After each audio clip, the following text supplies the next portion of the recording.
أعوذ بالله من الشيطان الرجيم بسم الله الرحمن الرحيم الحمد للہ رب العالمین والصلاة والسلام علی نبینا محمد وعلی آلہ وصحبہ اجمعین اما بعد۔ آج اللہ کے فضل و کرم سے ہم کتاب الفوائد کے ساتھ ہیں، جس کے مؤلف، جس کے رائٹر امام ابن القیم رحمہ اللہ ہیں، اور یہ امام فوت ہوئے ہیں 751 ہجری میں۔ امام ابن تیمیہ رحمہ اللہ کے بہت بڑے شاگرد ہیں، استاد بھی عظیم ہے اور یہ شاگرد بھی بڑے عظیم ہیں۔ دونوں کی بڑی محنتی اور کاوشیں ہیں مسلمانوں کے عقائد کی اصلاح میں۔ اور کتاب الفوائد میں امام ابن القیم رحمہ اللہ نے طرح طرح کے موتی جمع کر دیے ہیں، حکمت بری باتیں اس میں درج کر دی ہیں، اقوال زرعی پہ مشتمل بڑی ہی عظیم کتاب ہے۔ تو آج ہم شروع کریں گے صفحہ نمبر 80 سے 80 سے۔ یہ اس ایڈیشن کے مطابق جس کے مؤلف ہیں شیخ محمد عزیر شمس، اور دوسرے ایڈیشن کے مطابق جس کے محقق ہیں ڈاکٹر عبدالباسط مشہدانی، صفحہ نمبر ہے 118 118، یعنی کہ جس کتاب کے محقق ہیں محمد عزیر شمس اس کا صفحہ ہے 80 اور میرے پاس وہی ایڈیشن ہے۔ تو اللہ کا نام لے کے شروع کرتے ہیں اس عظیم فائدے کو جس کا تذکرہ کر رہے ہیں امام ابن القیم رحمہ اللہ۔ کہتے ہیں من عرف نفسہ اشتغل باصلاحها عن عیوب الناس ومن عرف ربہ اشتغل به عن ہوا نفسی۔ جس نے اپنے نفس کو پہچان لیا، اپنے آپ کو پہچان لیا، اشتغل وہ مشغول ہو جائے گا باصلاحها اس نفس کی اصلاح میں، اپنے آپ کو ٹھیک کرنے میں لگ جائے گا، اپنے عیوب کو دور کرنے میں لگ جائے گا، عن عیوب الناس لوگوں کے عیوب کو، لوگوں کی کمزوریوں کو، لوگوں کی کوتاہیوں کو نظر انداز کرتے ہوئے اپنے نفس کی اصلاح میں لگ جائے گا، اپنے عیوب پہ نگاہ ڈالے گا، ان کو دور کرے گا، ان کی کوتاہیوں کو ختم کرنے کی کوشش کرے گا۔ یہ جو جملہ ابھی ہم نے پڑھ لیا ہے، اس بارے میں اردو میں ایک اچھا شعر ہے جو بہادر شاہ ظفر نے کہا ہے۔ بہادر شاہ ظفر نے کہا تھا، نہ تھی حال کی جب ہمیں اپنے خبر، نہ تھی حال کی جب ہمیں اپنے خبر، رہے دیکھتے اوروں کے عیب و ہنر، رہے دیکھتے اوروں کے عیب و ہنر، پڑی اپنی برائیوں پر جو نظر، پڑی اپنی برائیوں پر جو نظر، تو نگاہ میں کوئی برا نہ رہا۔ تو یہ ہے کہ انسان جب اپنے عیوب پہ نگاہ ڈالے تو پھر وہ اپنی اصلاح میں لگ جائے گا، اپنے آپ کو ٹھیک کرنے کی کوشش کرے گا۔ لیکن جس کی نگاہ اپنے بجائے دوسروں پہ ہوگی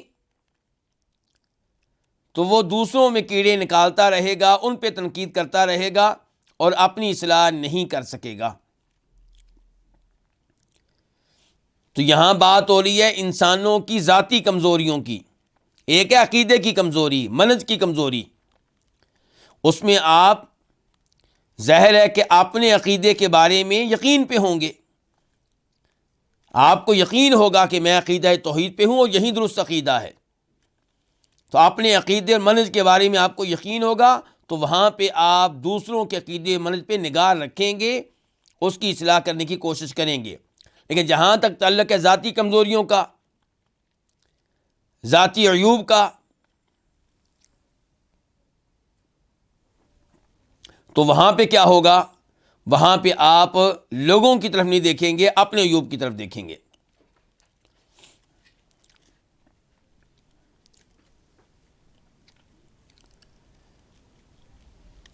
تو یہ کام کون کرے گا؟ جو اپنے آپ کو پہچانے گا، اپنی کمزوری کو، اپنے عیوب کو۔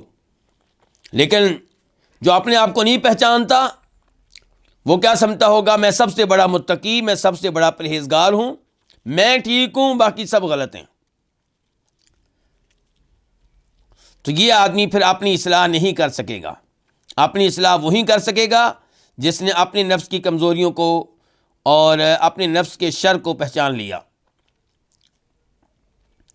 ومن عرف ربہ اشتغل به عن ہوا نفسی، اور جس نے اپنے رب کو پہچان لیا، اشتغل به، تو وہ مشغول ہو جائے گا اس کے ساتھ۔ کس کے ساتھ؟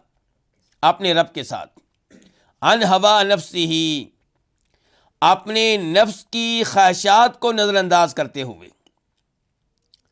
یہ کہ جس نے رب کو پہچان لیا، رب کی عظمت کو جان لیا، رب کی قدرت کو جان لیا، رب کے ناموں کو جان لیا، رب کی صفات کو جان لیا، رب کیا چاہتا ہے وہ جان لیا، رب کی جنت کو جان لیا، رب کے عذاب کو جان لیا، رب کے جہنم کو پہچان لیا، وہ کیا کرے گا؟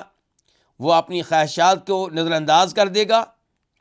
وہ یہ دیکھے گا کہ میرے رب کی مجھ سے کیا مراد ہے، میرا رب مجھ سے کیا چاہتا ہے، میرا رب کا کیا آرڈر ہے، میرے رب نے کون کون سی چیزیں میرے اوپر واجب کی ہیں، میں اپنے رب کو راضی کروں، میرے رب نے کن کن چیزوں سے منع کیا ہے میں ان سے دور رہوں۔ تو جس نے رب کی عظمت کو پہچان لیا وہ رب کے ساتھ مشغول ہو جائے گا، رب کو راضی کرنے میں لگ جائے گا، ان ہوا نفسی ہی، اور اپنے نفس کی خواہشات کو نظر انداز کر دے گا، ان کی پرواہ نہیں کرے گا۔ تو اس فائدے سے کیا پیغام ملا مجھے اور آپ کو؟ پہلے نمبر پہ یہ کہ اپنے نفس کی کمزوریوں کو، شر کو پہچانیں اور اس کی اصلاح میں لگ جائیں۔ دوسرے نمبر پہ اپنے رب کی عظمت کو، اپنے رب کے کمالات کو، اپنے رب کی قدرت کو، رب کے ناموں کو، صفات کو، اس کی جنت و جہنم کو پہچانیں اور اس رب کو راضی کرنے میں لگ جائیں اور اپنی خواہشات کو نظر انداز کر دیں، اپنے من کی مرضی پہ نہ چلا کریں۔ آپ کا من کیا چاہتا ہے؟ وہ چاہتا ہے کہ ایسی مجلس میں بیٹھوں جہاں ہنسنے کا موقع ملے، ہنسانے والا چاہے رب کی توہین کر رہا ہو، چاہے دین کی توہین کر رہا ہو، چاہے لوگوں کی غیبت کر رہا ہو، چاہے کسی پہ طنز کر رہا ہو، اور کوئی چاہے گا میں شراب پی لوں، کوئی چاہے گا میں گانے سن لوں۔ یہ ہے ہمارے نفس کی خواہشات۔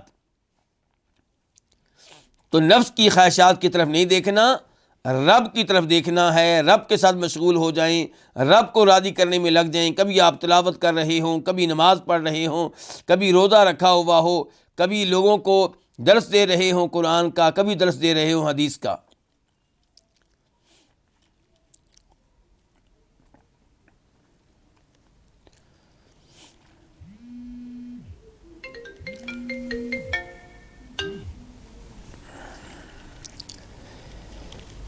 اس کے بعد امام صاحب فرماتے ہیں انفع العمل ان تغیب فیہ عن الناس بالاخلاص وعن نفسک بشہود المنہ فلا ترى فیہ نفسک ولا ترى الخلق۔ مفید ترین عمل یہ ہے کہ آپ اس میں ڈوب جائیں،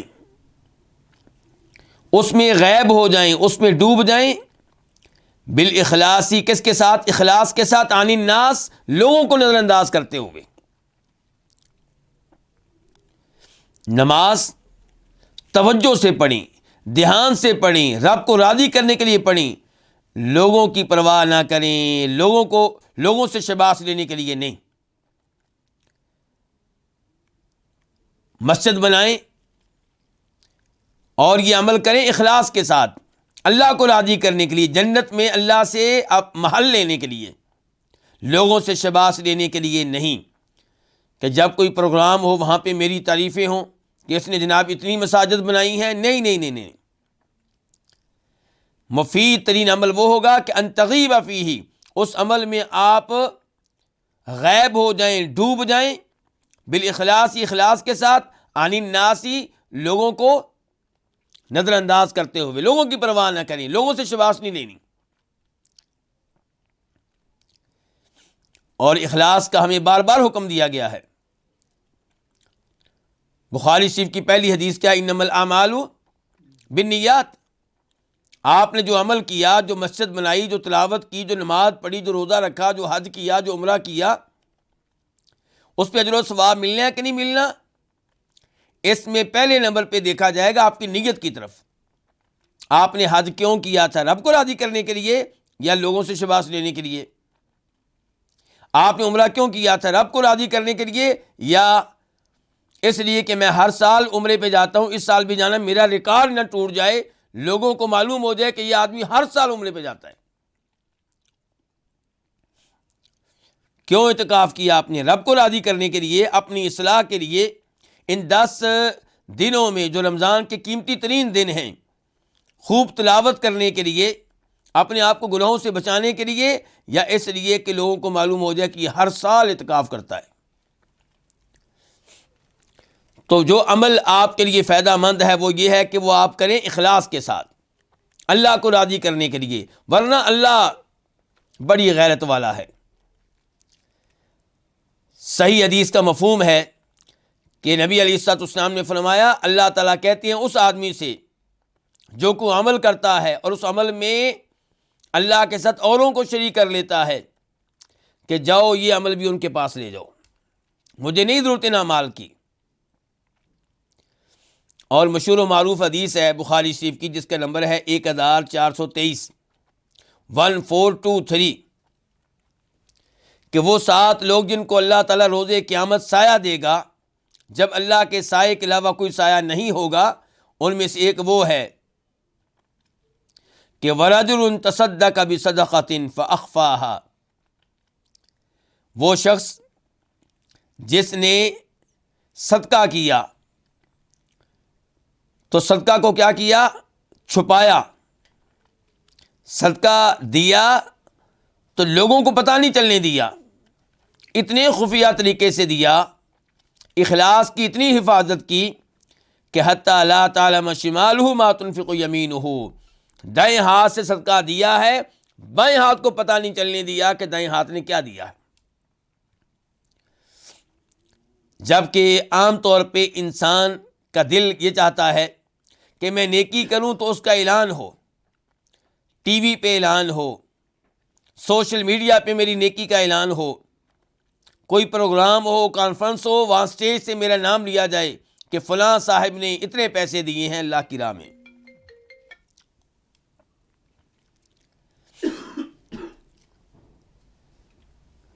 لیکن عرش کے سائے میں جگہ کس کو ملنی ہے؟ جس نے صدقہ کیا اخلاص کے ساتھ۔ ان کے صدقہ دیا، یہ نہیں کہا، دیکھیے یا اسلام اللہ رب العزت مقدار کی طرف نہیں دیکھتے، یعنی کہ یہاں پہ یہ نہیں کہا گیا کہ عرش کے سائے میں جگہ اس کو ملے گی جس نے 1 کروڑ روپیہ دیا۔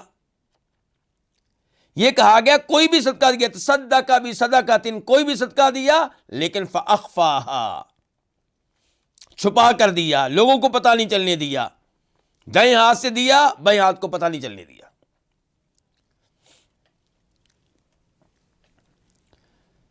تو یہ ہے کہ انفع العمل، مفید ترین عمل یہ ہے کہ ان تغیب فیہ، کہ آپ اس عمل میں ڈوب جائیں اخلاص کے ساتھ، عن الناس، لوگوں کو نظر انداز کرتے ہوئے، لوگوں کی پرواہ نہ کریں کہ لوگ اس پہ خوش ہوتے ہیں یا خوش نہیں ہوتے، لوگ اس پہ شاباش دیتے ہیں یا نہیں دیتے۔ امام ایوب بن ابی تمیمہ سختیانی مشہور و معروف محدث گزرے ہیں، وہ رات کو قیام کرتے، تہجد پڑھتے، اور فجر سے پہلے جب مسجد جا رہے ہوتے تھے، لوگوں سے ملاقات ہوتی تو جان بوجھ کر ایسی آواز نکالتے کہ لوگوں کو لگے کہ یہ ابھی اٹھ کے آیا ہے، سویا ہوا تھا، جبکہ وہ سوئے نہیں ہوتے تھے، تہجد پڑھ کے آ رہے ہوتے تھے، لیکن نہیں چاہتے تھے کہ لوگوں کو پتہ چلے کہ میں نے تہجد پڑھی ہے۔ امام سفیان ثوری اور قاضی ایاز، امام سفیان ثوری اور شاید برحال ایک اور بزرگ ہیں، یہ دونوں بیٹھے اللہ کا ذکر کرنے لگے، اللہ کا ذکر کرتے کرتے دونوں رونے لگے، روتے رہے۔ پھر ان میں سے ایک نے دوسرے سے کہا کہ آج ہماری مجلس بڑی عمدہ رہی کہ ہم نے اللہ کو یاد کیا، اللہ کے لیے روئے۔ تو دوسرے صاحب کیا کہتے ہیں کہ پتہ نہیں اچھی مجلس رہی کہ سب سے بری مجلس رہی، کہ میں تیرے سامنے رویا، تو میرے سامنے رویا، میں نے اپنے آپ کو نیک ظاہر کیا، تو نے اپنے آپ کو نیک ظاہر کیا۔ اندازہ کیجئے کہ وہ لوگ کس قدر اپنی نیکیوں کو چھپانے والے تھے۔ تو یہ ہے اخلاص۔ اس کے بعد امام صاحب کہتے ہیں وَعَن نَفْسِكَ بِشُهُودِ الْمِنَّةِ۔ اس فائدے میں گفتگو کیا ہو رہی ہے؟ بتایا کیا جا رہا ہے؟ مفید ترین عمل بتاتے ہوئے امام صاحب نے کہا کہ پہلے نمبر پہ مفید ترین عمل کی خوبی یہ ہوگی، علامت یہ ہوگی کہ اس میں اخلاص ہوگا۔ دوسرے نمبر پہ وَعَن نَفْسِكَ بِشُهُودِ الْمِنَّةِ، کہ آپ اس عمل میں ڈوب جائیں اپنے نفس کو نظر انداز کرتے ہوئے، بشہود المنہ، احسان کو مد نظر رکھ کر۔ اس کا کیا مطلب ہے؟ امام صاحب کہہ رہے ہیں پہلے نمبر پہ کیا ہو؟ اخلاص، لوگوں کو پتہ نہ چلنے دیں، اللہ کے لیے کریں۔ لوگوں کو پتہ چل بھی جائے تو پھر بھی آپ کی نیت اللہ ہو، رب ہو۔ دوسرے نمبر پہ وہ عمل کرتے ہوئے آپ کے ذہن میں یہ ہو کہ یہ میرا کمال نہیں، میرے رب کی توفیق ہے، یہ میرا رب پہ احسان نہیں، رب کا میرے اوپر احسان ہے۔ کئی لوگ نیکی کر رہے ہوتے ہیں اور ذہن میں، دل و دماغ میں یہ سوچ رہے ہوتے ہیں کہ میں نے اللہ پہ بہت بڑا احسان کر دیا ہے۔ کہتے ہیں نہیں، یہ کام نہیں ہونا چاہیے۔ اللہ تعالیٰ کیا فرماتے ہیں قرآن حکیم میں سورہ حجرات میں آیت نمبر 17 یمنون علیک ان اسلموا، یہ احسان جتاتے ہیں، اے اللہ کے رسول یہ آپ پہ احسان جتاتے ہیں کہ جی ہم نے آپ کا کلمہ پڑھ لیا، ہم نے آپ کا دین قبول کیا ہے۔ قل لا تمنوا علی اسلامکم، میرے اوپر احسان نہ جتاؤ، بل اللہ یمن علیکم، تمہارا میرے اوپر کوئی احسان نہیں، میرے رب کا تمہارے اوپر احسان ہے، ان ہداکم للایمان، کہ اس نے تمہیں ایمان لانے کی توفیق بخشی۔ تو جب آپ نیکی کرتے ہیں، احسان آپ کا رب پہ نہیں ہوتا، کس کا احسان ہوتا ہے؟ رب کا آپ پہ احسان ہوتا ہے۔ جب آپ نماز پڑھنے کے لیے جا رہے ہوتے ہیں، فجر کی نماز کے لیے، آپ کی گلی کے سب لوگ سوئے ہوئے، مسجد میں آپ کو گلی محلے کے لوگ نظر نہیں آتے، تب یہ نہ سمجھا کریں کہ میں نے رب پہ بہت بڑا احسان کیا ہے کہ سردیوں میں نیند قربان کر کے آیا ہوں، بلکہ یہ کہا کریں الحمدللہ، یا اللہ تیرا شکر ہے کہ تو نے مجھے توفیق دی ہے بستر سے اٹھنے کی، سردی میں وضو کرنے کی، ورنہ میرے دائیں بائیں کتنے لوگ ہیں جن کو توفیق نہیں ملی تو سوئے ہوئے ہیں۔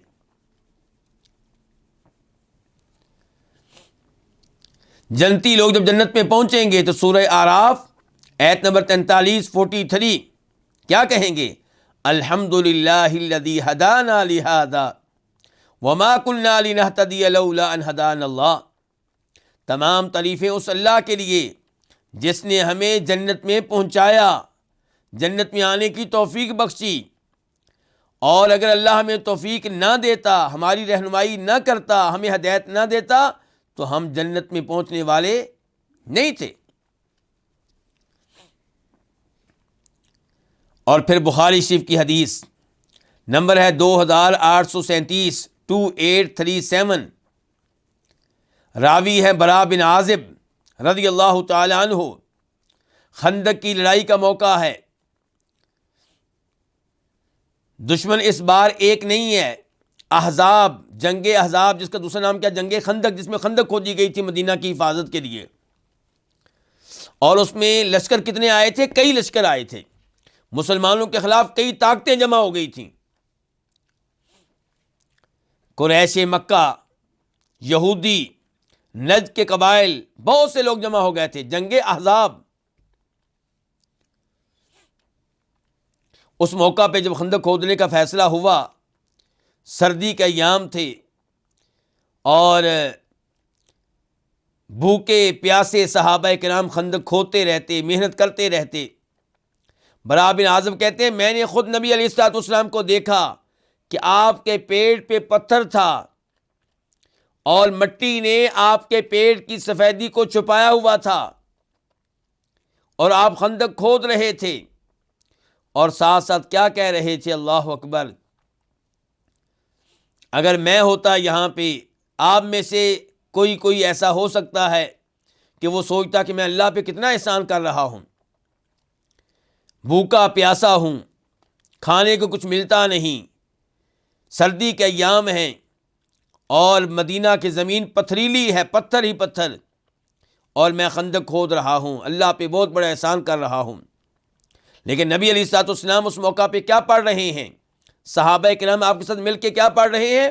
لولا انت مہتدینا ولا تصدقنا ولا صلینا، یا اللہ اگر تو نہ ہوتا، یعنی کہ تیری توفیق نہ ہوتی، تیری مدد نہ ہوتی، تو مہتدینا، ہمیں کبھی ہدایت نہ ملتی، نہ ہم صدقہ کر سکتے، نہ ہم نمازیں پڑھ سکتے، یعنی کہ نمازیں پڑھتے ہیں، صدقہ کرتے ہیں، ہدایت پہ ہیں، جہاد کر رہے ہیں، خندق کھود رہے ہیں، یا اللہ اس کے پیچھے تو ہے، تو نہ ہو تو ہم یہ کبھی بھی کام نہ کر سکیں۔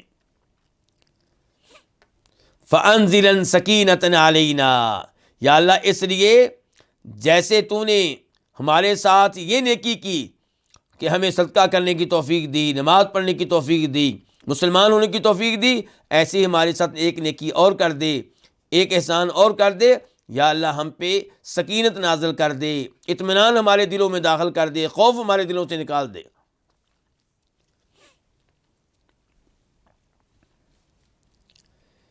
تو یہ اس فائدے میں ہمیں امام صاحب کیا بتا رہے ہیں؟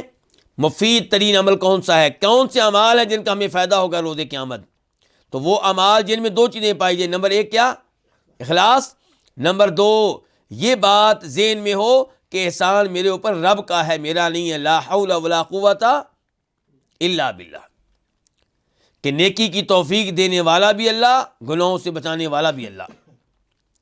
امام صاحب کہتے ہیں فلا ترى فیہ نفسک ولا ترى الخلق، وہ عمل کرتے ہوئے آپ اس میں نہ اپنے آپ کو دیکھیں اور نہ مخلوق کو دیکھیں، یعنی کہ نہ مخلوق سے شباش لینا مقصود ہو، نہ ریاکاری، نہ شہرت، اور نہ اپنا رب پہ کوئی احسان ہو، اپنے کمال نہیں، میرا کمال ہے جناب میں صبح صبح اٹھتا ہوں، میرا کمال ہے جناب میں نے مسجد بنائی ہے، نہیں۔ فلا ترى فیہ نفسک، اس عمل میں نہ آپ اپنے آپ کو دیکھیں نہ مخلوق کو دیکھیں، نہ میں ہو نہ مخلوق ہو، رب بھی رب ہو۔ کتنے فائدے پڑھ لیے آج ہی ہم نے؟ دو۔ تیسرا فائدہ آج کا، امام صاحب فرماتے ہیں دخل الناس النار من ثلاثة ابواب، لوگ جہنم میں داخل ہوں گے تین دروازوں سے، یعنی کہ تین دروازے ہیں جن سے ہم نے بچنا ہے اگر ہم جہنم کی آگ سے بچنا چاہتے ہیں تو، کیونکہ لوگ جو جہنم میں داخل ہوئے ہیں وہ تین دروازوں سے داخل ہوئے ہیں۔ کون کون سے؟ تو امام صاحب کہہ رہے ہیں لوگ جہنم میں داخل ہوں گے تین دروازوں سے۔ پہلا دروازہ باب شبہات، شبہات کا دروازہ، شکوک و شبہات، اللہ کی ذات کے بارے میں، اللہ کے رسول کے بارے میں، قرآن کے بارے میں، قیامت کے بارے میں، قیامت واقع ہوگی کہ نہیں ہوگی، جنت ہے کہ نہیں ہے، جہنم ہے کہ نہیں ہے، فرشتے پتہ نہیں ہیں کہ نہیں ہیں۔ یہ شکوک و شبہات اللہ کی ذات کے تعلق سے، اللہ کے رسول کے تعلق سے، عقیدہ آخرت کے تعلق سے، تقدیر کے تعلق سے۔ فرمایا تو پہلا دروازہ کیا ہے؟ شبہات کا دروازہ، اورثت شکن فی دین اللہ، یہ شبہات اللہ کے دین کے بارے میں دل میں شکوک پیدا کر دیتے ہیں، شکوک کا سبب بنتے ہیں۔ ان شبہات کا نتیجہ کیا نکلتا ہے کہ اللہ کے دین کے بارے میں شک پیدا ہو جاتا ہے۔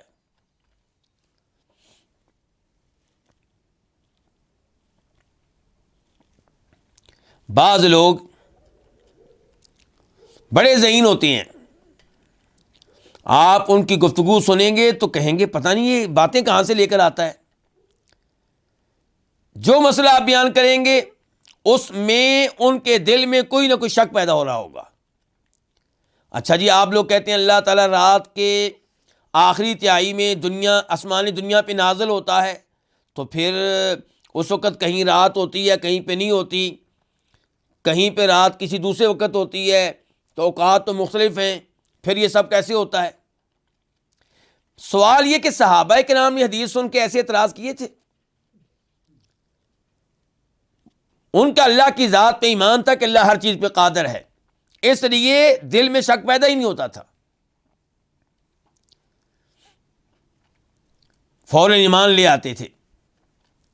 ہمارے ہاں شکوک و شبہات ہیں تقدیر کے تعلق سے، عذاب قبر کے تعلق سے، نبی علیہ السلام کی شادیوں کے تعلق سے. تو یہ شکوک و شبہات اور یہ اعتراضات آپ کی ذہانت کی دلیل نہیں ہیں، یہ آپ کی بربادی کی علامت ہیں. آپ تباہی کی طرف جا رہے ہیں. آپ خوش نہ ہوں کہ میں بڑا ذہین ہوں، میرے ذہن میں ایسے خیالات آتے ہیں. اس کا علاج کیا بتایا گیا ہے؟ کیا پڑھنا چاہیے؟ اعوذ باللہ من الشیطان الرجیم پڑھیں. نبی علیہ الصلوۃ والسلام فرماتے ہیں، مسلم شریف کی حدیث ہے کہ انسان سوچتا ہے کہ میں کہاں سے پیدا ہوا، میرے والدین نے شادی کی تو میں پیدا ہوا، وہ کہاں سے پیدا ہوئے، ان کے والدین نے شادی کی تو وہ پیدا ہوئے. یہاں تک کہ شیطان ان سوچوں میں انسان کو بہت آگے لے جاتا ہے، حتیٰ کہ انسان سوچتا ہے کہ سب کا خالق اللہ ہے، تو اللہ کا خالق کون ہے؟ اب یہ سوچ نہایت خطرناک ہے. فرمایا جب ایسی سوچ آئے تو اعوذ باللہ پڑھو، یعنی کہ اپنے آپ کو اللہ کی پناہ میں دو، اللہ کی منت کرو کہ یا اللہ شیطان ہمارے پیچھے پڑ گیا، ہمیں اس سے بچا. اعوذ باللہ پڑھنی ہے تو منت کے انداز میں پڑھنی ہے، احساس ہو کہ کیوں پڑھ رہا ہوں اعوذ باللہ، روٹین کے انداز میں نہیں.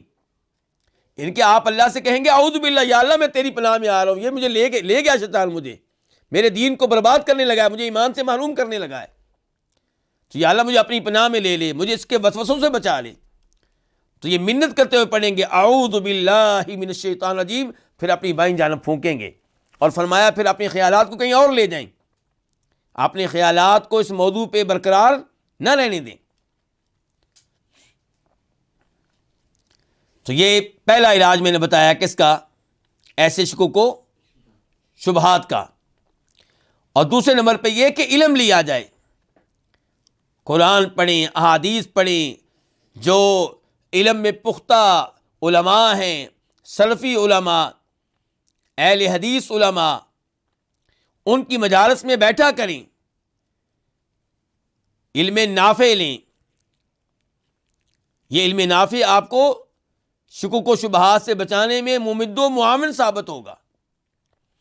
جب آپ پڑھیں گے صحابہ کرام کا انداز کیا تھا، نبی علیہ الصلوۃ والسلام کی احادیث جب آپ پڑھیں گے تو پھر آپ ایسے شکوک و شبہات سے کافی حد تک محفوظ رہیں گے.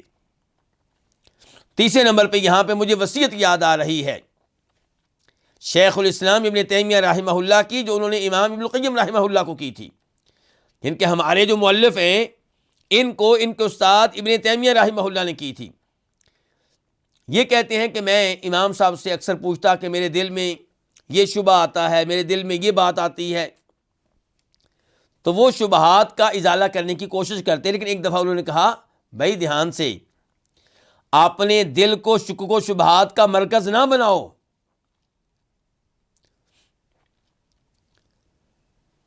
شکوک و شبہات کا مرکز نہ بناؤ. اس کے لیے جو لفظ استعمال کیا گیا ہے وہ ہے اسفنج. اسفنج کو اردو میں کیا کہتے ہیں جی؟ وہ جو پانی کو چوس لیتا ہے،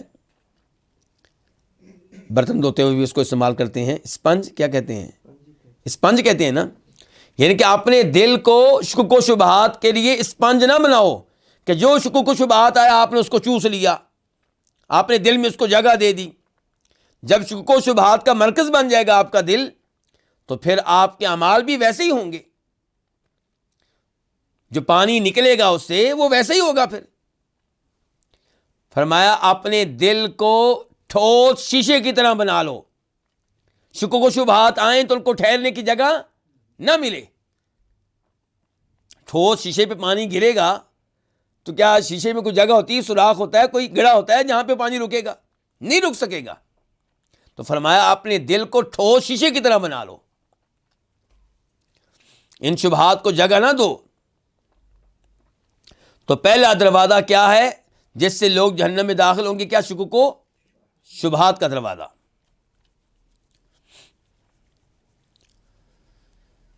جو اللہ نے بتا دیا، جو اللہ کے رسول نے بتا دیا، اس کو فوری طور پہ قبول کرنے کی اپنے آپ کو عادت ڈال لیں۔ یہ نہیں جی مولوی صاحب مجھے مطمئن کریں میں پھر مان لاؤں گا، میں ایسے کیسے مان لوں یہ حدیث، میں کیسے مان لوں قرآن کی یہ آیت، مجھے مطمئن کریں۔ انا للہ و انا الیہ راجعون، کیا صحابہ کرام کا یہ انداز ہوتا تھا؟ یا تو کہہ کہ میں اللہ کو مانتا ہی نہیں ہوں، میں اللہ کے رسول کو مانتا ہی نہیں ہوں۔ جب تو اللہ کو مانتا ہے تو پھر اللہ کی ہر بات کو ماننا ضروری ہے، اور صدق دل کے ساتھ، مکمل اطمینان کے ساتھ، یقین ہو کہ جو اللہ نے کہہ دیا ٹھیک کہہ دیا، میری عقل میں آئے یا نہ آئے، میری عقل کمزور ہے۔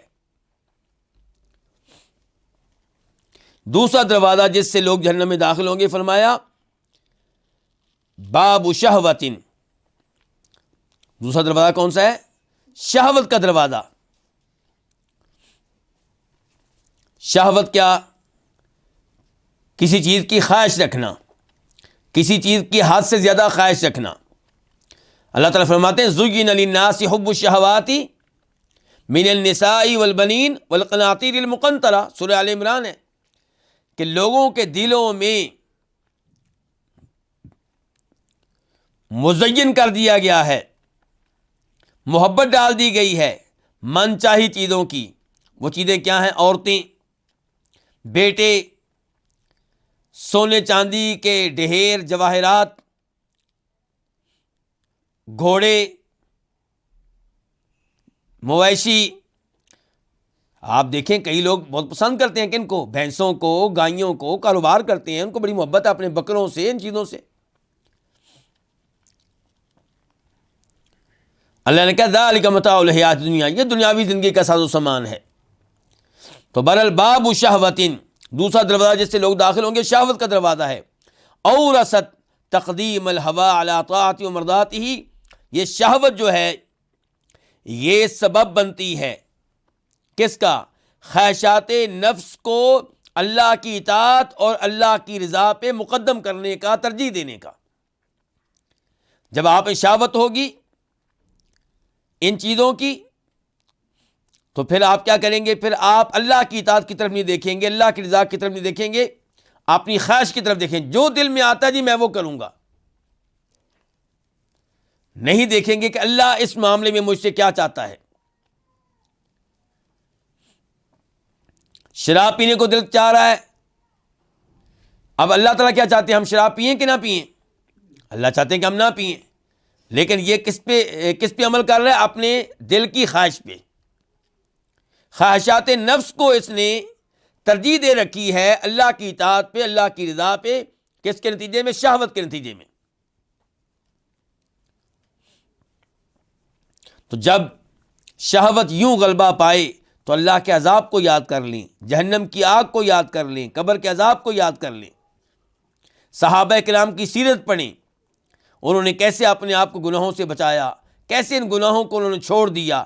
شراب کی حرمت کا اعلان ہوا تو جو شراب کا پیالہ اور جام اٹھایا ہوا تھا اس کو اپنے منہ کی طرف نہیں لے کر گیا بلکہ زمین پہ دے مارا، شراب کے مٹکے بہا دیے گئے۔ جب عورتوں کو پردے کا حکم عورتوں پہ پردے کا حکم نازل ہوا تو سیدہ عائشہ کہتی ہیں انصاری عورتوں نے اپنے چادریں پھاڑ کر ان سے اوڑھنیاں بنا لی۔ یعنی کہ آپ دیکھتے چلے جائیں کہ صحابہ کرام نے کیسے اپنے آپ کو تبدیل کر کے رکھ دیا، اللہ کی راہ میں بیٹوں کو قربان کیا، شہوات کو مقدم نہیں کیا، اللہ کی رضا کو لینے کے لیے بیٹوں کو قربان کیا، مال کو قربان کیا، وطن کو قربان کیا، اللہ کی رضا کی خاطر مکہ چھوڑ کے مدینہ آ گئے، جانوں کی قربانیاں دیں۔ اور تیسرا دروازہ وباب غضب، غصے کا دروازہ، اورثت العدوان علی خلقہ، غصے کا دروازہ جو ہے یہ سبب بنتا ہے کس کا؟ اللہ کی مخلوق پہ ظلم و زیادتی کا۔ جب آپ کا کنٹرول اپنے غصے پہ نہیں ہوگا تو آپ اللہ کی مخلوق پہ ظلم و زیادتی کریں گے۔ غصے غضب کے نتیجے میں کبھی آپ بیوی پہ ظلم کر رہے ہوں گے، کبھی آپ رشتہ داروں پہ ظلم کر رہے ہوں گے، کبھی آپ کسی کو قتل کر بیٹھیں گے، اور قتل کیا تو پھر کہاں جائیں گے؟ وَمَن يَقْتُلْ مُؤْمِنًا مُتَعَمِّدًا فَجَزَاؤُهُ جَهَنَّمُ، جو کسی مومن کو جان بوجھ کے قتل کرے گا اس کا ٹھکانہ جہنم ہے۔ اسی لیے نبی علیہ الصلوۃ والسلام کے پاس صحابی آئے، بخاری شریف کی حدیث ہے 6116 6116، کہا اوصنی، اللہ کے رسول مجھے کوئی نصیحت کریں، وصیت کریں۔ فرمایا لا تغضب، غصے سے دور رہو۔ اس آدمی نے کہا اللہ کے رسول اب کوئی اور نصیحت کریں، فرمایا لا تغضب، غصے سے دور رہو۔ اس نے کہا اللہ کے رسول اب کوئی اور نصیحت کریں، فرمایا یہی نصیحت ہے کہ غصے سے دور رہو۔ 3 بار یہ نصیحت کی۔ اور بخاری شریف کی ایک اور حدیث 6114 6114، اس میں آپ فرماتے ہیں پہلوان وہ نہیں ہے، طاقتور وہ نہیں ہے جو کسی کو کشتی میں شکست دے دے، اس پہ غالب آ جائے، بلکہ پہلوان وہ ہے، بہادر وہ ہے جو غصے کے وقت اپنے آپ پہ کنٹرول رکھے، بے قابو نہ ہو، شریعت کی خلاف ورزی نہ کرے۔ اور غصے کا علاج بھی بتایا ہے نبی علیہ الصلوۃ والسلام نے۔ کیا بتایا ہے؟ غصہ آئے تو اعوذ باللہ پڑھیں، اعوذ باللہ من الشیطان الرجیم، کیونکہ اس کے پیچھے کون ہوتا ہے؟ شیطان۔ یہ علاج آیا حدیث نمبر 6115 میں، 6115۔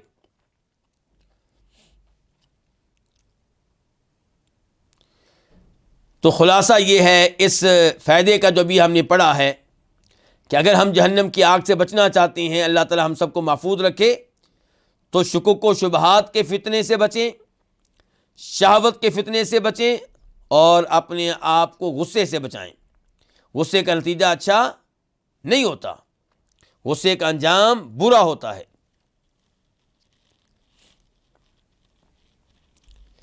کتنے لوگ ہیں غصے میں بیگم کو طلاق دے بیٹھتے ہیں اور پھر اپنا گھر اجاڑ بیٹھتے ہیں، اور پھر افسوس سے کہنا پڑتا ہے ہمارے پاکستان اور انڈیا میں سلفی علماء کرام کم ہیں، اہل حدیث علماء کرام کم ہیں۔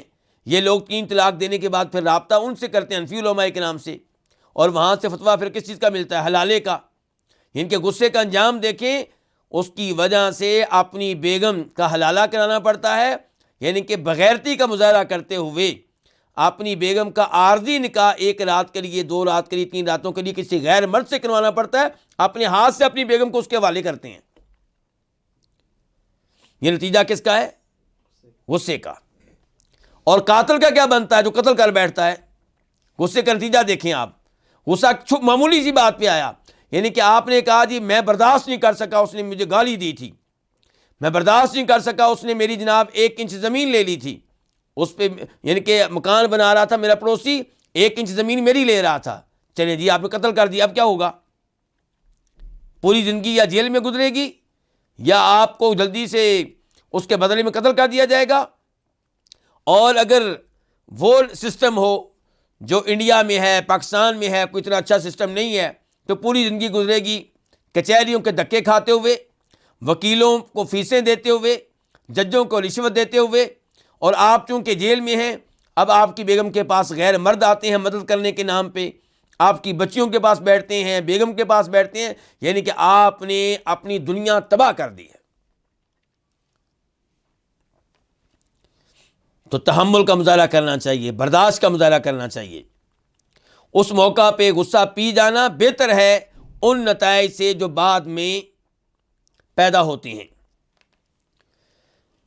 چوتھا فائدہ آج کے درس کا، امام صاحب کہتے ہیں اصول الخطایا کلھا ثلاثۃ،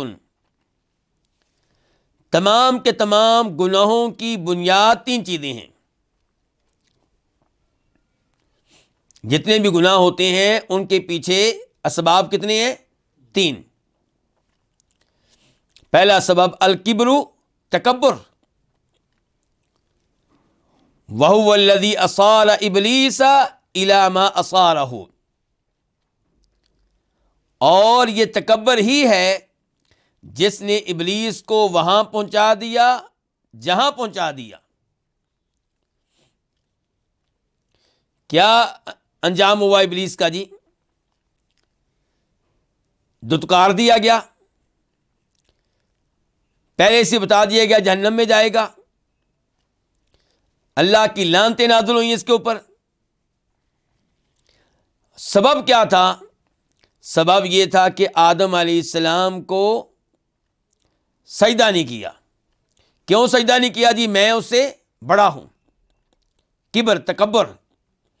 آدم علیہ السلام میرے سامنے کچھ نہیں ہے کہ میں ان کو سجدہ کروں. اللہ تعالیٰ فرماتے ہیں سورہ بقرہ میں آیت نمبر 34 میں 34 کہ وَإِذْ قُلْنَا لِلْمَلَائِكَةِ اسْجُدُوا لِآدَمَ، ہم نے فرشتوں سے کہا آدم کو سجدہ کرو. فَسَجَدُوا إِلَّا إِبْلِيسَ، سب نے سجدہ کیا سوائے کس کے؟ ابلیس نے. ابا، انکار کر دیا سجدہ کرنے سے. کیوں یا اللہ؟ وَاسْتَكْبَرَ، اپنے آپ کو بڑا سمجھا، تکبر کیا. وَكَانَ مِنَ الْكَافِرِينَ، نتیجہ کیا نکلا؟ کن میں سے ہو گیا؟ کافروں میں سے. اور اب آپ آ جائیں سورہ اعراف کی طرف، آیت نمبر 12 اور 13، 12 اور 13. قَالَ مَا مَنَعَكَ أَلَّا تَسْجُدَ إِذْ أَمَرْتُكَ، اللہ تعالیٰ نے کہا کہ تو نے سجدہ کیوں نہیں کیا جبکہ تجھے میں نے حکم دیا تھا. ابلیس کو چاہیے تھا سجدہ کرتے ہوئے آدم علیہ السلام کی طرف نہ دیکھتا. کس کی طرف دیکھتا؟ جس نے حکم دیا ہے. دیکھنا یہ ہے کہ سجدہ کرنے کا حکم کس نے دیا ہے. تو اب جب اللہ نے پوچھا تو نے کیوں نہیں سجدہ کیا، کیا کہہ رہا ہے؟ انا خیر منہ، میں اس سے بہتر ہوں. خلقتنی من نار وخلقتہ من طین، اے اللہ تو نے مجھے پیدا کیا ہے آگ سے اور اس کو پیدا کیا مٹی سے، یعنی کہ چونکہ میں آگ سے پیدا ہوا ہوں تو میں اس سے بہتر ہوں. اللہ نے کیا کہا؟ قال فاہبط منہا، اتر جاؤ نیچے. فما یکون لک ان تتکبر فیہا، یہاں رہ کے تم تکبر کرو اس کی تمہیں اجازت نہیں ہے. تتکبر یعنی کہ تذکرہ کس کا آ رہا ہے؟ تکبر کا. جیسا کہ امام القیم رحمہ اللہ نے کہا یہ تکبر کا نتیجہ ہے. اچھا جی، تو گناہوں کی جو اسباب ہیں کتنے ہیں جی؟ 3. پہلا کیا نکلا پھر؟ تکبر. دوسرا والحرص، لالچ. حرص، لالچ. وَهُوَ الَّذِي أَخْرَجَ آدَمَ مِنَ الْجَنَّةِ، اور یہ حرص ہی ہے جس نے آدم علیہ السلام کو جنت سے نکلوا دیا. قرآن کریم پڑھیے اس موضوع پہ بھی. سورہ اعراف آیت نمبر 20 اللہ تعالیٰ فرماتے ہیں کہ شیطان پہنچ چکا ہے، وسوسے ڈال رہا ہے. فوسوس لہما الشیطان لیبدی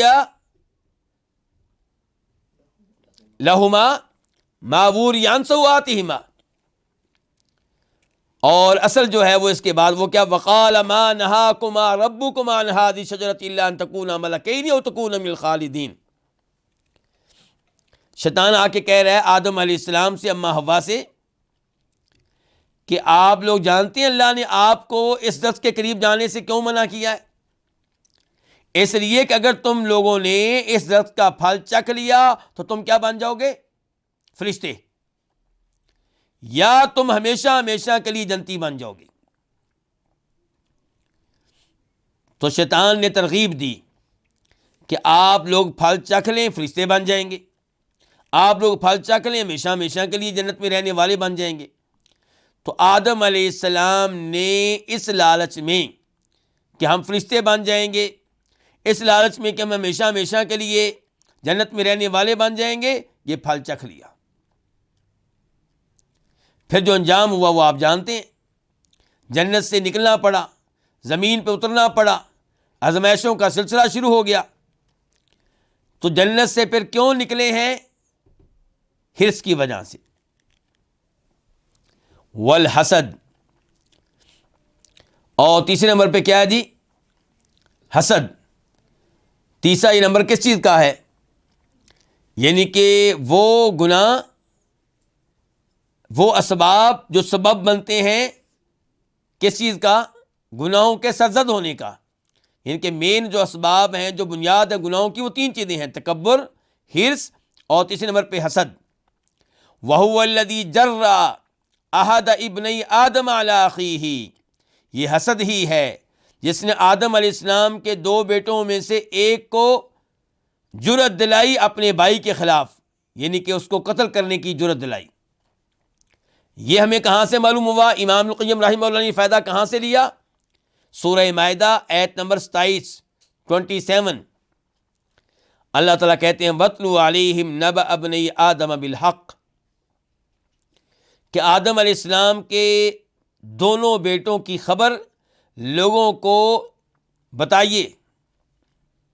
اذ قربا قربانا فتقبل من احدهما ولم يتقبل من الاخر قال لاقتلنك قال انما يتقبل الله من المتقين، دونوں نے قربانی پیش کی اللہ کی راہ میں، کوئی چیز بطور قربانی پیش کی، اللہ نے ایک کی قربانی کو قبول کیا، دوسرے کی قربانی کو قبول نہیں کیا۔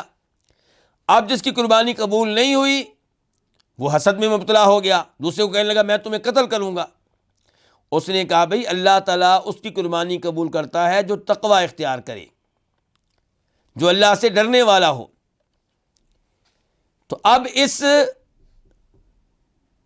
آدم علیہ السلام کے بیٹے کو، جس کا کوئی جرم نہیں تھا، جس کا کوئی گناہ نہیں تھا، دوسرے نے حسد کی وجہ سے قتل کیا ہے کہ اس کی قربانی قبول ہوئی، میری قبول نہیں ہوئی، کیوں؟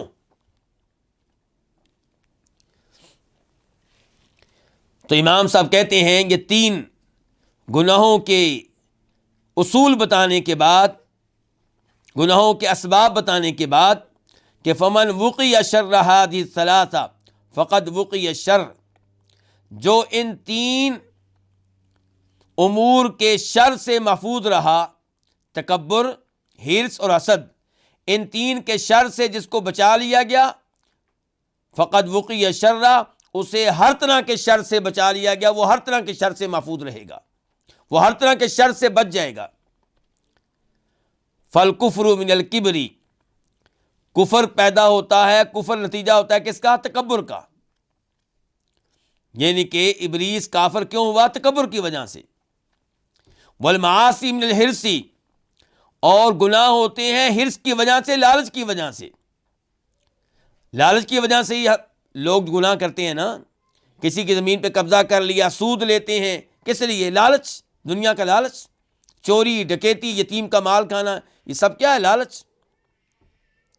والبغی والظلم من الحسد، اور ظلم و زیادتی یہ سرزد ہوتی ہے کس کے نتیجے میں؟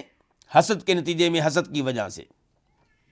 تو یہ ہمیں معلوم ہوا کہ تمام گناہوں کی بنیاد یہ 3 چیزیں ہیں، تکبر، حرص اور حسد۔ اس کے بعد آج کا فائدہ نمبر 5، امام صاحب فرماتے ہیں جعل اللہ بحکمتہ کل جزء من اجزاء ابن آدم ظاہرۃ و باطنۃ آلۃ لشیء، اللہ تعالیٰ نے اپنی حکمت کے ساتھ انسان کے اجزاء میں سے ہر جز کو، انسان کے اعضاء میں سے ہر عضو کو کسی نہ کسی چیز کا آلہ بنا دیا ہے۔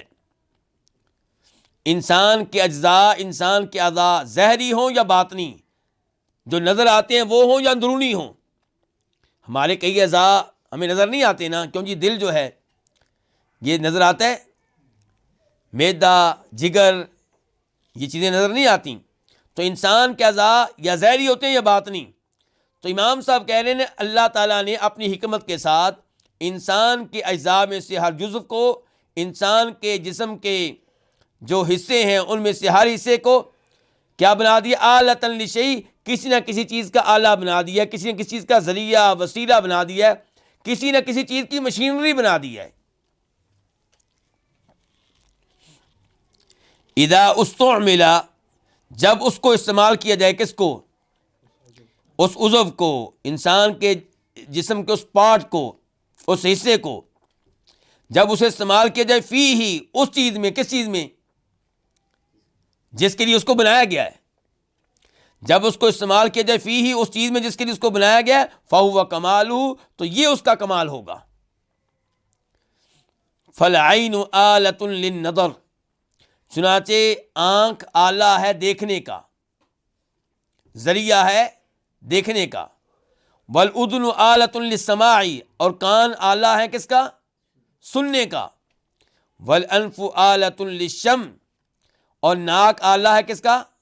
سونگھنے کا، واللسان للنطق، اور زبان آلہ ہے گفتگو کرنے کا، والفرج للنکاح، اور شرمگاہ آلہ ہے نکاح کا، جماع کا، ہم بستری کا، والید للبطش، اور ہاتھ آلہ ہے پکڑنے کا، والرجل للمشی، اور پاؤں آلہ ہے چلنے کا، والقلب للتوحید والمعرفت، اور دل آلہ ہے کس کا؟ توحید کا، اللہ کی معرفت کا، اللہ کو جاننے کا، علم لینے کا،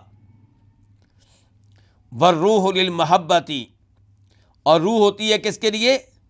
محبت کے لیے، اللہ سے محبت کی جائے، جنت سے محبت کی جائے، والعقل آلۃ للتفکر والتدبر لعواقب الامور الدینیۃ والدنیویۃ، اور عقل جو ہے یہ آلہ ہے کس چیز کا؟ دینی اور دنیاوی امور کے نتائج پہ غور و فکر کرنے کا۔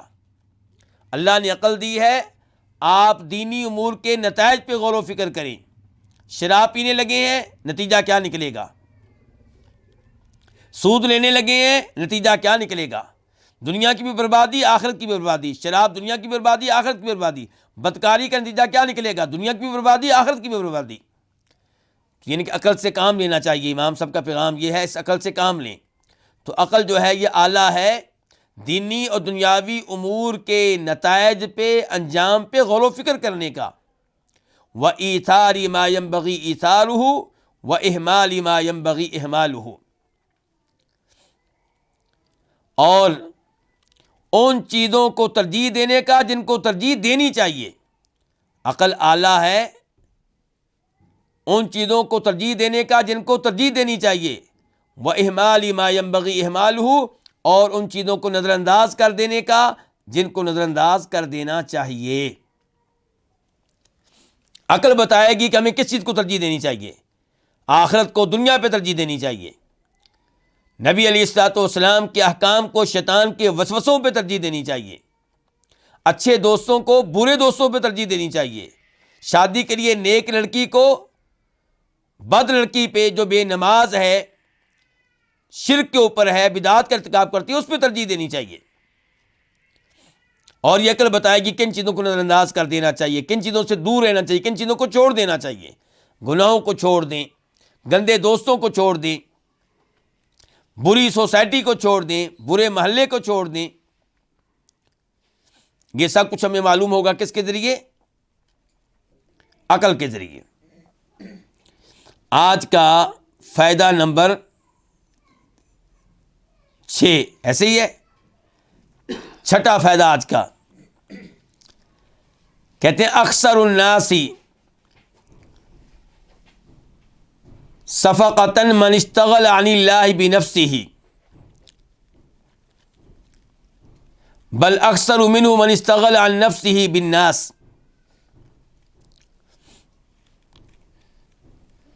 لوگوں میں سے سب سے زیادہ گھاٹے میں رہنے والا کون ہے؟ سودا کرنے کے لحاظ سے، بیع کرنے کے لحاظ سے۔ صفقہ کا معنی کیا ہوگا؟ سودا، بیع۔ تو سودے کے لحاظ سے جو سودا آپ نے کیا ہے، سب سے زیادہ گھاٹے میں رہنے والا وہ ہوگا من اشتغل عن اللہ بنفسہ، جو اللہ کو نظر انداز کر کے اپنے نفس کے ساتھ مشغول رہے۔ یعنی کہ جو کچھ ہم نے پڑھا تھا آج کے پہلے فائدے میں، تقریباً اسی سے تعلق ہے اس فائدے کا جو ابھی ہم پڑھ رہے ہیں۔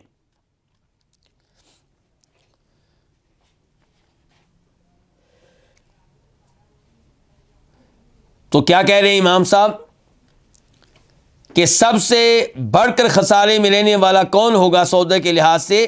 جو اپنے نفس کے ساتھ مشغول رہے اللہ کو نظر انداز کرتے ہوئے، یعنی کہ جو نفس چاہے وہ کرتا ہے، اللہ کی طرف نہیں دیکھتا، اللہ کو نظر انداز کیا ہوا ہے، تو یہ آدمی بہت خسارے میں رہے گا، بہت گھاٹے میں رہے گا۔ بل اکثر منہ من استغل عن نفسہ بالناس، بلکہ اس سے بھی زیادہ گھاٹے میں رہنے والا وہ ہوگا جو لوگوں کے ساتھ مشغول رہے اپنے نفس کو بھول کر. اپنی پرواہ نہیں ہے، لوگوں کی پرواہ کرتا ہے. اپنی پرواہ ہوگی تو کیا کرے گا؟ اپنی پرواہ ہوگی تو اپنے نفس کو جہنم کی آگ سے بچانے کی کوشش کرے گا. اپنی پرواہ ہوگی تو ایسے اعمال سے انجام دے گا جو اس کے لیے قبر میں راحت کا سبب اور ذریعہ بنے. لیکن یہ لوگوں کی خواہشات کی وجہ سے لوگوں کی باتوں میں آ کر رب کو ناراض کر لیتا ہے، نمازیں چھوڑ دیتا ہے، لوگوں کی باتوں میں آ کے بڑے بڑے گناہ کر جاتا ہے. اس کا مطلب یہ ہے کہ اپنے آپ کو بھولا ہوا ہے اور لوگوں کا ساتھ دے رہا ہے، لوگوں کو راضی کرنے میں لگا ہوا ہے.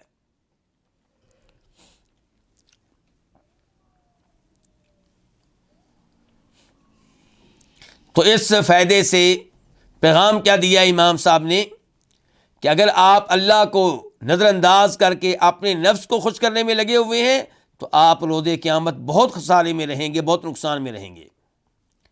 اور آپ سے بھی بڑھ کر خسارے میں وہ رہے گا جو لوگوں کو خوش کرنے میں لگا ہوا ہے، اپنے نفس کی پرواہ نہیں ہے.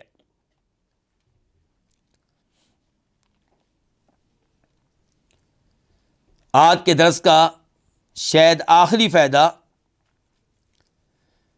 فی السنن من حدیث ابی سعید یرفعہ، سنن میں ابو سعید رضی اللہ عنہ کی حدیث سے ہے جس کو وہ بطور مرفوع بیان کرتے ہیں. بطور مرفوع کا مطلب کیا ہے کہ اس حدیث کو منسوب کرتے ہیں کس کی طرف؟ نبی کریم صلی اللہ علیہ وسلم کی طرف. یعنی کہ ابو سعید خدری کا اپنا قول نہیں ہے، بلکہ وہ کہتے ہیں کہ اللہ کے رسول نے بیان کیا ہے. اس کو کیا کہتے ہیں؟ مرفوع. اور سنن میں ہے. سنن کے کتب کو کہا جاتا ہے؟ ابو داؤد، ترمذی، نسائی، ابن ماجہ وغیرہ، ان کو کیا کہتے ہیں؟ سنن، احکام کی کتب. چنانچہ یہ حدیث ابھی ہم پڑھنے لگے، کہاں پہ آئی ہے؟ ترمذی میں آئی ہے. سنن ترمذی میں نمبر کیا ہے؟ 2407، 2407. اور مسند احمد میں بھی آئی ہے، وہاں پہ نمبر ہے 11908، 11908. اور شیخ البانی رحمہ اللہ نے اس کو حسن درجے کی قرار دیا ہے، قابل قبول قرار دیا ہے. تو سنن میں ابو سعید کی حدیث سے ہے جس کو وہ بطور مرفوع بیان کرتے ہیں کہ اذا اصبح ابن آدم فإن الأعضاء كلها تكفر اللسان. جب انسان صبح میں داخل ہوتا ہے، جب انسان کی صبح ہوتی ہے تو اس کے سارے اعضاء، فإن الأعضاء كلها، سب کے سب اعضاء، تكفر اللسان، زبان کے سامنے عاجزی کا اظہار کرتے ہیں. تكفر اللسان، سارے اعضاء زبان کے سامنے عاجزی کا اظہار کرتے ہیں. تقول، یہ اعضاء کہتے ہیں اتق اللہ فینا، یہاں پہ فینا ہونا چاہیے. یہ اعضاء کہتے ہیں زبان سے اتق اللہ فینا، اللہ سے ڈرتے رہنا ہمارے بارے میں، یعنی کہ ہمیں تمہاری وجہ سے نقصان نہ پہنچے، تمہاری وجہ سے ہمیں جہنم کی آگ برداشت کرنی نہ پڑ جائے. زبان سے کہتے ہیں درست باتیں کرنا، اپنے آپ کو غلط استعمال کرو گی تو ساتھ ہمیں بھی مصیبت پڑے گی. تو یہ اعضاء کیا کہتے ہیں زبان سے؟ اتق اللہ فینا، اللہ سے ڈرتی رہنا ہمارے بارے میں. فَإِنَّمَا نَحْنُ بِكَ، کہ ہم تو تیرے ساتھ ہیں، سوائے اس کے نہیں، ہم تیرے ساتھ ہیں. تیرے ساتھ ہیں کیا مطلب ہے؟ یہ خود امام صاحب آگے بیان کریں گے، امام القیم رحمہ اللہ. فَإِنِ اسْتَقَمْتَ اسْتَقَمْنَا، اگر اے زبان تو ٹھیک رہی تو ہم بھی ٹھیک رہیں گے، یعنی کہ تیرا استعمال درست ہوا تو پھر ہمارا انجام برا نہیں ہوگا. تو اگر تو ٹھیک رہی تو ہم ٹھیک رہیں گے. وَإِنِ اعْوَجَجْتَ اعْوَجَجْنَا، وَإِنْ اعْوَجَجْتَ اعْوَجَجْنَا، اور اگر تو ٹیڑھی رہی تو ہم بھی ٹیڑھے رہیں گے. امام صاحب کہتے ہیں تو یہ ویسے حدیث مزید پڑھنے سے پہلے، یہ گفتگو مزید پڑھنے سے پہلے یہ تو معلوم ہو گیا اس فائدے کا مرکزی خیال کیا ہے، مرکزی پیغام کیا ہے، کہ زبان کو درست استعمال کیا جائے. زبان کے غلط استعمال کے نتائج بہت برے ہوتے ہیں. زبان کے غلط نتائج کا نتیجہ سارے اعضاء کو برداشت کرنا پڑے گا، پورے جسم کو برداشت کرنا پڑے گا. تو امام صاحب کہتے ہیں قولہ، نبی علیہ الصلوۃ والسلام کا یہ کہنا کہ تکفر اللسان، کہ یہ اعضاء زبان کے سامنے عاجزی کا اظہار کرتے ہیں. قیلا، کہا گیا ہے، معناہ، اس کا مطلب یہ ہے کہ تخضع لہ، کہ یہ اعضاء جو ہیں زبان کے سامنے عاجزی کا اظہار کرتے ہیں. وفی الحدیث، اور حدیث میں آتا ہے. اب امام صاحب کیا کرنے لگے ہیں پتہ ہے آپ کو؟ یہ جو لفظ آیا نا ہماری اس حدیث میں تکفر اللسان، چونکہ ایسا لفظ عام طور پہ استعمال نہیں ہوتا ہے اس معنی میں، تو یہ معنی بیان کرنے کے بعد اس کی تائید کرنے لگے ہیں ایک اور حدیث کے ذریعے، کہ ایک اور حدیث میں ایسا لفظ استعمال ہوا ہے، تو اس سے اس معاملے کی تائید ہو جاتی ہے کہ اس کا معنی یہاں پہ یہی ہے، عاجزی کا اظہار کرنا ہی ہے. تو امام صاحب کہتے ہیں فی الحدیث، اور حدیث میں ہے کہ ان الصحابہ، تاکہ بے شک صحابہ، لما دخلوا علی النجاشی، جب وہ نجاشی کے پاس پہنچے، نجاشی پہ داخل ہوئے. اور یہ کب کا واقعہ ہے؟ جب مسلمان رہتے تھے مکہ میں اور مسلمانوں پہ ظلم حد سے بڑھ گیا، تو نبی علیہ الصلوۃ والسلام نے صحابہ کرام کو ہجرت کرنے کی اجازت دے دی، مکہ چھوڑ کے حبشہ جانے کی اجازت دے دی. حبشہ کالوں کا ملک جہاں نجاشی ہوا کرتا تھا. تو یہ صحابہ کرام وہاں پہنچ گئے. تو ان کے پیچھے قریشی پہنچے، قریشیوں کا وفد پہنچا کہ یہ ہمارے لوگ بھاگ کر آ گئے، ان کو آپ ہمارے حوالے کریں. تو یہ اس کے بارے میں یہ حدیث ہے، اس واقعہ کے بارے میں. تو حدیث میں ہے کہ صحابہ لما دخلوا النجاشی، جب نجاشی کے پاس پہنچے، یعنی کہ جب یہ قریش کا وفد نجاشی کے پاس گیا، تو نجاشی نے پھر صحابہ کو طلب کیا کہ آؤ میرے دربار میں، تمہارے بارے میں تمہاری قوم کے لوگ یہ کہہ رہے ہیں، تمہارا کیا موقف ہے، آؤ اپنا موقف پیش کرو. اسی سے پتہ چلتا ہے کہ وہ بڑا انصاف پسند حکمران تھا. اس نے صحابہ کرام کو اپنی صفائی پیش کرنے کا، اپنا موقف پیش کرنے کا موقع دیا. تو حدیث میں ہے کہ صحابہ جب پہنچے نجاشی کے پاس، تو لم یکفروا لہ، لفظ کیا ہے وہاں پہ؟ لم یکفروا لہ، یعنی کہ وہ اس کے لیے انہوں نے عاجزی کا اظہار نہیں کیا، جھکے نہیں. تو جیسے ہماری حدیث میں آیا نا تکفروا لفظ، ایسے ہی وہاں پہ کیا ہے؟ لم یکفروا. تو ملتا جلتا لفظ ہے، ایک ہی لفظ ہے. لم یکفروا لہ کا مطلب یہ ہے کہ ای لم یسجدوا، تو صحابہ کرام نے سجدہ نہیں کیا اسے. ولم یخضعوا، اور نہ ہی اس کے لیے جھکے، عاجزی کا اظہار کیا. ولذلک قال لہ عمرو بن العاص، تو اسی لیے کہا لہو، اس سے، کس سے؟ نجاشی سے. عمر بن عاص نے، جو اس زمانے میں کافر تھے، مسلمان نہیں تھے، جو قریشیوں کے نمائندے بن کے نجاشی کے پاس آئے تھے. تو عمر بن عاص نے کہا ایھا الملک، اے بادشاہ سلامت، انہم لا یکفرون لکا، یہ تو آپ کو بھی سجدہ نہیں کرتے، آپ کے لیے عاجزی کا اظہار نہیں کرتے، آپ کے لیے جھکتے نہیں ہیں. تو یہ وضاحت ختم ہوئی. کون سی وضاحت؟ کہ تکفر اللسان جو لفظ آیا ہے ہماری حدیث میں، اس کا مطلب کیا ہے. اس حدیث کا مفہوم بتانے کے لیے امام ابن القیم رحمہ اللہ ہمیں ایک اور حدیث میں لے گئے.